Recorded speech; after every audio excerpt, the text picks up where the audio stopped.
আসসালামু আলাইকুম ভাই। আমি এমন কি করলাম যে আমার দিতে চান না আপনারা? কারণ আমার কথাগুলি সবসময় একটু কাটা কাটা থাকে, তো এই জন্য হয়তো দিতে সমস্যা হয়।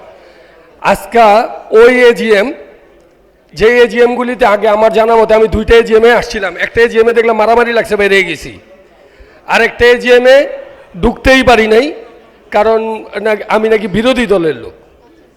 তো আজকে এই কমিটির ধন্যবাদ যে একটা এজিএম, একটা সুন্দর একটা এজিএম এখানে উপস্থাপন করার জন্য, এবং আমাদের অনেকেই এখানে অংশগ্রহণ করছে, সবাইকে ধন্যবাদ।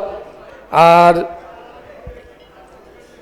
হইল যে আমরা নির্বাচনের মানে এই কমিটিকে আনার জন্য একটা আশা আকাঙ্ক্ষা নিয়েই কাজ করছিলাম, এবং এই আশা আকাঙ্ক্ষার ফলশ্রুতিতে আজকে এই কমিটি আমাদের জন্য কি করতে পারছে সেটা আমরা তাদেরকে জিজ্ঞেস করি যে তারা কি করতে পারছে।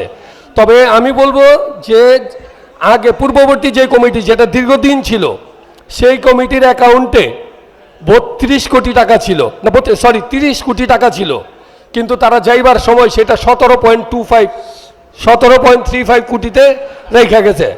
30 কোটি টাকা নর্মালি এটা ব্যাংকে রেখা দিলেও এটা 12 বছরে বা 10 বছরে এটা 60 কোটি টাকা হওয়ার কথা, তাহলে এটা 16 কোটিতে 17 কোটিতে কীভাবে আসলো? তার মানে দুর্নীতি, সীমাহীন দুর্নীতি তারা করছে।